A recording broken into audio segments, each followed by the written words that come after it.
What's up everyone and welcome back to the channel. Let's dive into our first news. Sean O'Malley has made it clear that he wants another crack at UFC Gold, and this time he's aiming for what would be his third title shot. On a recent episode of his podcast, O'Malley said he would absolutely love the chance to face Corey Sandhagen for the belt, especially if the UFC White House event comes together. He explained that if Sandhagen can get past Merab, then a showdown between him and Corey would be the kind of fight that makes perfect sense for a historic stage like that. O'Malley admitted that a lot of people already see Corey as one of the top guys in the division, and that makes the idea of Corey versus Merab even more exciting. He said he's really curious to see how that matchup plays out because both men bring such different styles. Merab is a relentless grinder with non-stop pressure, while Corey has the slick striking and movement that can give anyone problems. For O'Malley, the outcome of that fight directly impacts the future of the division, and he made it clear that if Corey wins, he'd love to step in as the next challenger. At the same time, O'Malley isn't just waiting around. He stressed that regardless of what happens, he wants to fight again within the next 4 or 5 months. He doesn't care if it's late this year or early next year, he just wants to stay active and keep his momentum going.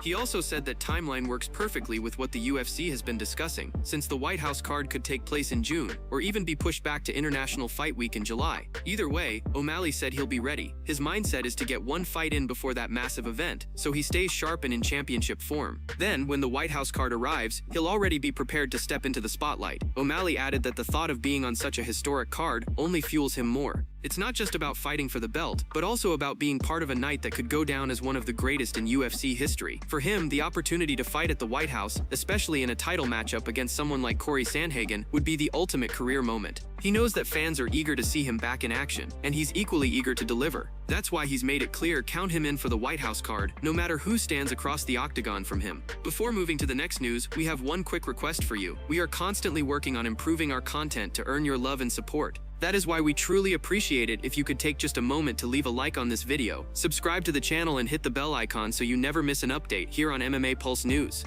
Moving on to another news, Tom Aspinall has made it clear that both he and Gane will be carrying a massive amount of pressure into their heavyweight title fight at UFC 321. Set to headline the October 25th card in Abu Dhabi, this matchup marks Aspinall's first fight since becoming the unified and undisputed heavyweight champion. That belt became his after Jon Jones temporarily stepped away from the sport, and since then, fans and analysts alike have been buzzing about the possibility of a clash between Aspinall and Jones sometime next year. But before that dream fight can even be considered, Aspinall has to get through Gane, and he's under no illusions about how important this fight really is. When asked if he feels the weight of pressure heading into this bout, Aspinall admitted that of course he does. He explained that there are two kinds of athletes in sports. Some crumble under pressure, while others thrive on it, and he firmly believes he's in the second category. But Aspinall also reminded everyone that the pressure isn't only on him. He pointed out that this is Gane's third shot at UFC Gold, and after losing the first two, another defeat would deal a serious blow to his path back into title contention. According to Aspinall, the pressure is on both men equally, and neither can afford to make a mistake in Abu Dhabi. Aspinall went on to say that every single fight comes with its own form of pressure. For him, the biggest fear is the idea of getting beaten up in front of millions of people watching around the world. That, more than anything else, is what keeps him sharp and focused because he never wants to experience that kind of embarrassment. He admitted that no matter the opponent, no matter the circumstances, there is always pressure. But in his view, pressure is what makes great fighters rise to the occasion. There's no question that Gane is also carrying a heavy burden into this fight. If he loses again, his road back to a title shot will become far longer and far more complicated. At the same time, Aspinall is walking into the octagon with the reputation of being the best heavyweight in the world right now. Many believe he's already surpassed his peers, and if he beats Gane in convincing fashion, the hype for a showdown with Jones will reach a fever pitch. Outside of the octagon, Aspinall has also begun to hint at possible moves beyond MMA. In a recent interview with Bloody Elbow, he acknowledged that pro boxing is something he could explore in the future.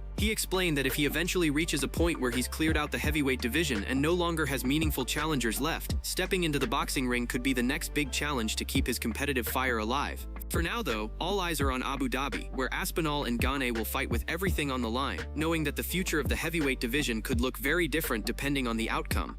Moving on to another news, Charles Oliveira recently made headlines after calling out several fighters who claimed they were ready to step in when his scheduled opponent Rafael Fiziev was forced out of their UFC Rio matchup due to injury. Oliveira didn't mention names directly, but he criticized those who publicly declared they were willing to fight, only to back out once the UFC actually reached out with official offers. He accused them of talking big in the media, yet refusing to sign when it was time to make the fight happen. In a surprising twist, however, reports revealed that Oliveira himself turned down a replacement fight. The UFC had offered him a matchup with number 8 ranked lightweight MATEUSZ GAMROT, but Oliveira declined. Speaking in an interview with Laura Sanko on MMA Media, he explained the reasoning behind his decision. According to Oliveira, Gamrot is a fighter who relies heavily on grappling and wrestling, which would have required a completely different training camp and preparation. Oliveira pointed out that he had been locked into a camp designed to prepare for a striker like Fiziev, and shifting to face a grappler on short notice simply didn't make sense. He made it clear this was not about fear or avoiding tough challenges, but purely about the preparation and strategy required at the elite level. Oliveira stressed that fighters need to train specifically for the styles they are about to face, and switching last minute from a striker to a grappler is a huge adjustment. In his view, it was a matter of being smart rather than reckless. For now, Oliveira remains firm that he'll only return when the matchup makes sense for his camp and his career. MATEUSZ GAMROT didn't stay silent after hearing that Charles Oliveira had turned down a fight with him. Instead, Gamrot took to social media and fired back in a mocking way. He posted a meme aimed directly at Oliveira, highlighting the irony of the situation. Alongside the meme, Gamrot wrote a caption that read, "The Lion holds the record for the most ground finishes in UFC history. He's afraid to step in with a grappler." The jab was clear. Gamrot was calling out Oliveira for avoiding a matchup that would test his grappling against another high-level ground specialist. The post quickly spread, sparking a wave of reactions from fans across the MMA community. Some sided with Gamrot, believing Oliveira should have accepted the challenge regardless of the short-notice switch. Others defended Oliveira, pointing out that preparing for a grappler on just days' notice is very different from preparing for a striker like Rafael Fiziev, the opponent he had originally been training for. At the same time, reports surfaced that Oliveira may already have another fight lined up. According to a report from the popular Twitter page Upfront MMA, which has more than 150,000 followers, the UFC has found a new replacement opponent. In a breaking update, they revealed that Mauricio Ruffi is stepping in to replace Fiziev at UFC Rio, setting up a fresh matchup against Oliveira. Both fighters are coming into this one off recent losses, which adds another layer of intrigue. Fans are already debating how the clash could play out, given that each man will be looking to bounce back and regain momentum inside the octagon. While Gamrot continues to mock from the sidelines, it looks like Oliveira is wasting no time moving forward with a new test in Brazil.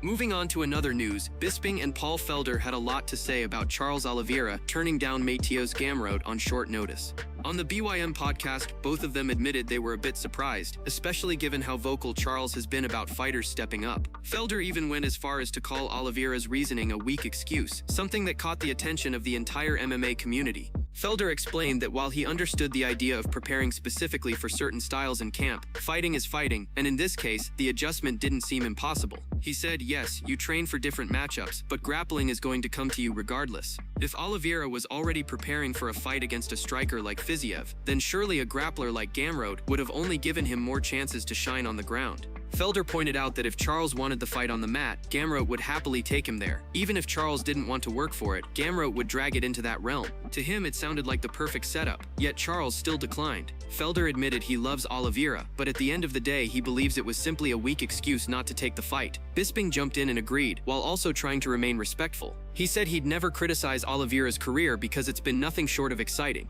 Fans know what Charles brings to the octagon, and that's why his decision left Bisping scratching his head. He tried to word things carefully, especially since he's heading to Rio and doesn't want to make enemies with the Brazilian fans, but he made his feelings clear. To him, it just doesn't make sense for a fighter like Oliveira to turn down a matchup when someone of Gamrot's caliber is willing to step in on short notice. Bisping said flat out, just take the fight, let's go. He wants to see Charles on the card in Brazil, delivering another performance for the fans. There was a lighthearted moment too, with Bisping joking about not wanting to upset the Brazilian crowd. He laughed about how he has to watch his words when he's heading to Rio because the last thing he wants is a bunch of Brazilians angry at him. Still, despite trying to keep things polite, he couldn't hide his frustration. Both he and Felder felt the same way. If Charles didn't want the fight, then maybe he should have just said it directly, instead of framing it around not being prepared for that particular style. The discussion ended with the two analysts making it clear that while they respect Oliveira and admire his incredible career, they can't help but feel let down by this decision. For fans and fighters alike, it was a head-scratching move, especially when Charles himself has often called out others for not stepping up.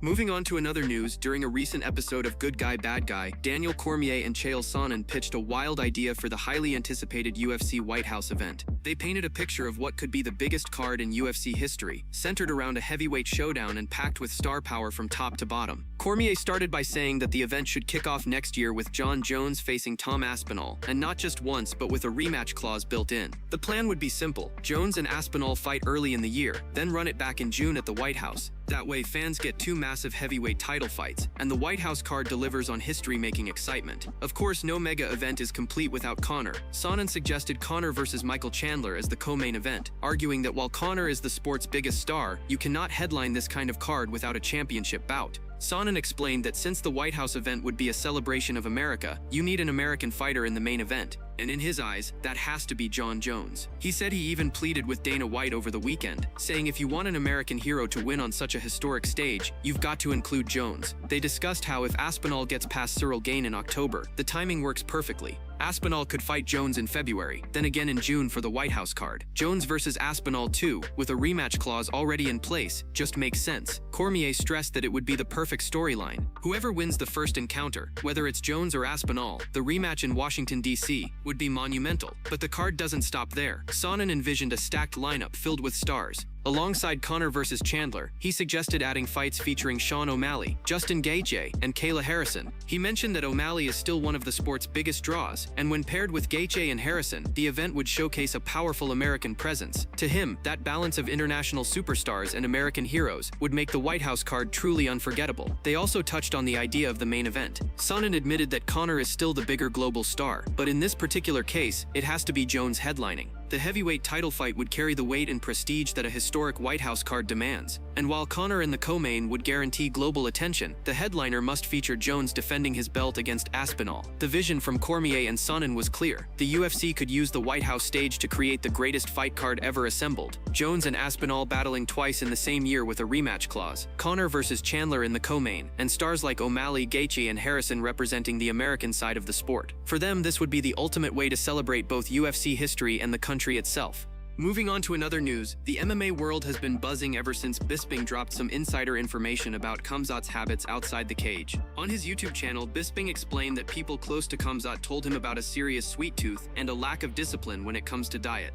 According to what he heard, Khamzat's team constantly has to keep an eye on him because he'll sneak in candy bars even when a big fight is just around the corner. There were times they would open his drawer and find 20 of them stacked up, only to remind him that he had a championship fight just 2 weeks away. This wasn't about a planned cheat day, but rather a pattern that raised concerns about his discipline. Despite all of that, Khamzat still went on to capture UFC gold, defeating du Plessis in a grueling 5-round fight. He managed to secure the win, but here's the catch. Many fans and analysts argue that his conditioning issues still haven't been fully tested or resolved. They point out that du Plessis spent a large portion of that fight stuck on his back, unable to push Khamzat into a relentless pace that would truly expose his cardio. This has kept the debate alive about whether Khamzat can really handle a war of attrition against someone who won't fade. His gas tank and discipline remain the biggest talking points, and that conversation isn't slowing down. When Khamzat was asked about all the chatter, he brushed it off. He said he is only focused on himself and doesn't care about what other people say or gossip about him. He made it clear that outside opinions don't play a role in how he prepares.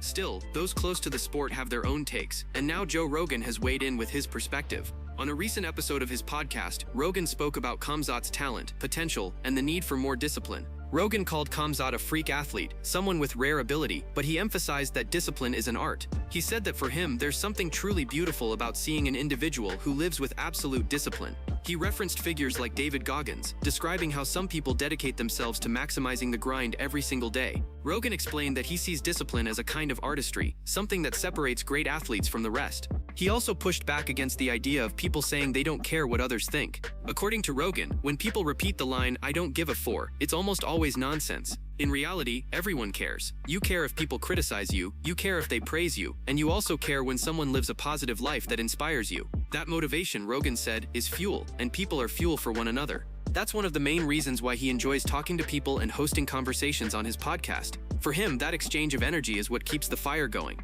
Moving on to another news, Daniel Cormier and Aljamain Sterling sparked a heated discussion when they claimed fighters are still finding ways to take PEDs despite stricter testing. The conversation came up while they were talking about Yoel Romero's recent BKFC debut, where at 48 years old he stepped into the bare-knuckle ring and still looked like an absolute machine. Cormier pointed out that when you've been around the sport long enough, you just know that cheating happens. He said flat out, everybody's cheating, man. Whether it's in MMA or elsewhere, people will always find a way to get around the rules. Sterling agreed and added that there are fighters who are still clearly using something. He couldn't help but bring up how Yoel looks at his age. The man doesn't even have a neck, Sterling joked, pointing out his insane physique and how unreal it is to look like that nearing 50. The two laughed but made it clear they were serious. Cormier said you don't see many athletes in their late 40s who look that shredded, that powerful, and that explosive. He admitted Yoel always had an impressive build, but at this point it almost defies logic. Sterling added that Romero is still a savage, still a dangerous opponent, and definitely not the type of older fighter anyone would want to mess with. He said, "Come on man, 48 years old and still built like that, that's not natural." The topic shifted a bit as they discussed how easy it can be to confuse different organizations like BKFC and the one Mike Perry is heavily involved in, which features dirty boxing. Both Cormier and Sterling admitted the styles look so similar that sometimes it's tough to tell them apart, but the focus kept coming back to Romero's body and conditioning. Sterling emphasized that even if Romero has always been muscular, maintaining that kind of physique with age doesn't add up. Cormier didn't hold back either. He said when you look at the sport as a whole, it's hard to deny that some fighters are finding ways to cheat. Testing has gotten tighter, sure, but the creativity of athletes and their teams means loopholes will always exist. He stressed that not everyone is clean, and even with increased regulation, fighters continue to slip through the cracks. Sterling wrapped it up by saying it's not just speculation.